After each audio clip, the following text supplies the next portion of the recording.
You know, there's not many times I could sit here and say I can somewhat feel Nick Wright is not Nick wrong, okay? It's not many times I can say that out loud. But I reacted to, it was a couple days ago, to Colin Cowherds' top 10 list after free agency, post free agency.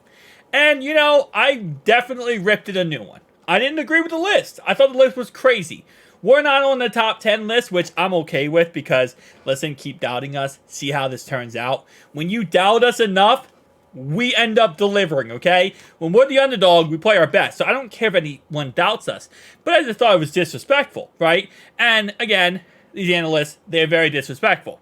Nonetheless, though, I want to listen to Nick Wright talk about this list, and he destroys this list. And little update here, yes, he thinks we should be on the list. So, I had to put this thing on the screen, by the way, because if not, FX1, the herd, will take down my video. So, apologize for that, but let's go ahead and listen up. Okay, Nick, he said Bengals count. Well, give me something that bothered you. All right, well, after all last year, your herd hierarchy was like a college student who aced everything until the final and then just bombed it because it was so good. For context, this is what his list was. Chiefs number 1, they won the Super Bowl. Whatever, you know, I'm not going to argue that. 49ers number 2, they made it to the Super Bowl. Okay, Lions, NFC Championship. Ravens, AFC Championship. Packers made the playoffs. They won the wild card, lost in divisional. Eagles, I don't think should even be anywhere close to this. The Eagles were trash last year. And I know last year is not this year. I get that. But at the end of the day, other than Saquon Barkley, I don't know. Maybe let me not trash the Eagles. Browns, I think, should be on this list. I'm okay with that. Bills, I don't think the Bills should be top 10. They lost so many players at free agency. Don't even try to at me on that one. Rams, yeah, I think they had a good free agency, but then they also lost Aaron Donald. And I think that's a huge loss we have to take in consideration. Keep in mind, though, he made this list before Donald retired. So he gets the benefit of the doubt here because when he made this list, Donald was still a Ram. Whatever, I'm going to give him the benefit of the doubt. The Vikings is an absolute joke. Like, the fact that the Vikings are over us is almost the most comical joke out there. Because, first off, the Vikings don't even have a quarterback. They have Sam Darnold as their quarterback. So, I don't want to hear anything about, well, the Vikings got Jay Jettis. They might not even keep Jay Jettis because he wants a contract. And, yeah, so they have nothing good. Nothing good. They got Aaron Jones. My bad. That's their big thing. All right, so let's listen up when the one time we can actually enjoy Nick actually saying something logical. So let me do this. Hang on, guys. There we go. Consistently like 10 through 3, pardon me. And then your refusal to put the Chiefs at the top ruined it. Now you've gone the other way, where the top is great. You aced the final, but I don't even know if you passed the class because every other assignment was a miss. So I agree with J-Mac. Because I'll say, like, Chiefs, okay, I'm not against the idea of the Chiefs. Chiefs, 49ers, Lions, whatever. If that's what you want to put in the top 3, I don't think that's that horrendous. The Packers, I think, you know, okay, I'm not against the idea there. But then after that, yeah, I agree. After that, I think it's a cluster flop. I think the Browns should be up there. The Ravens should be higher, in all honesty. The Rams, I can give you respect there, but Eagles, Vikings, Bills, stop playing. That Cincinnati's got to be on there.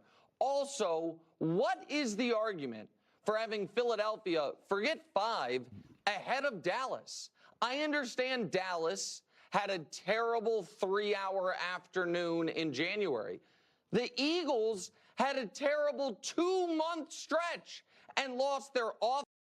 Now, based on what I said, I'm going to stop Nick right here because I did it myself a second ago.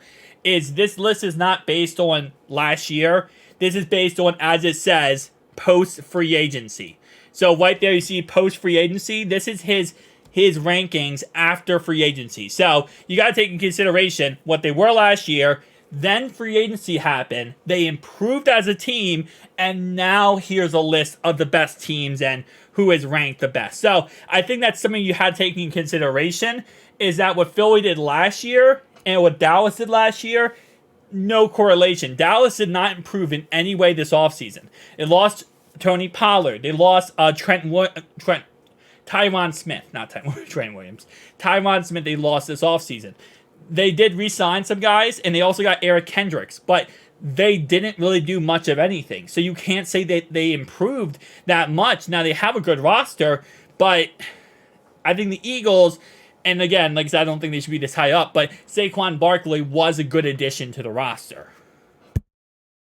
Offensive leader and defensive leader, and their solution to having one of the 3 worst defenses in the entire league last year was adding a running back. So I don't understand the love for Philadelphia, and I would say I don't understand the love for Minnesota, because what you're telling me is you think Caleb Williams and the Bears are going to finish last in the NFC North. I totally disagree with that, but that's fine.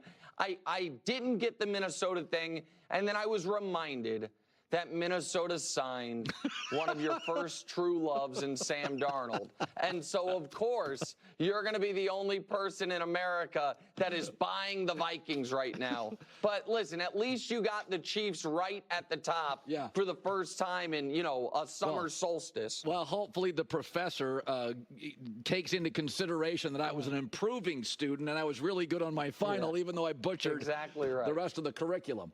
So, it was interesting. I said this, you got to be fair. And I have always questioned Chicago Bears' ability to get offense right. I don't question defense. That's their culture, like Pittsburgh. Pittsburgh's missed on a billion quarterbacks. They got Bradshaw and Big Ben. They're always good defensively. But I looked at the Bears, and Ryan Poles... And a little side note here, the only thing I could see him, really homing on for us, and the rest of this video, by the way, is just him trying to make a point about the Bears. But the only reason I could see him not putting us that high on this list, and I think he actually did point it out, by the way, in the actual original video, was he said that we're not on this list, the top 10 list, because he doesn't know what Joe Burrow is going to look like next year. That was his own words on why Cleveland was on this list and not us. Is because he doesn't know how Joe Burrow is going to look. And I get that, right? I understand Joe's coming off an injury. He's actually coming off a wrist injury where his tendon right here went ahead and, got torn.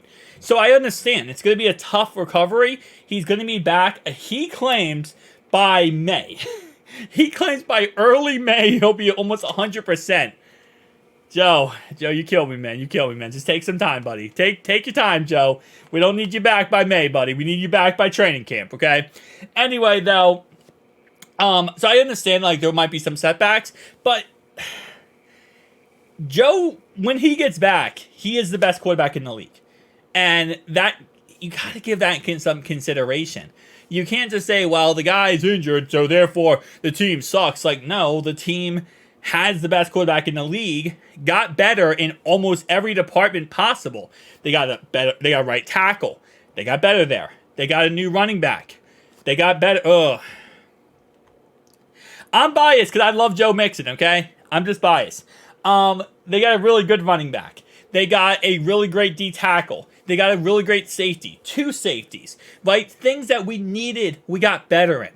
And again, at the end of the day, out of all this whole list, and I think Nick Wright did a great job here, and maybe it is the Sam Darnold love for, Colin Cowherds here, but it's just insane that the Vikings are there.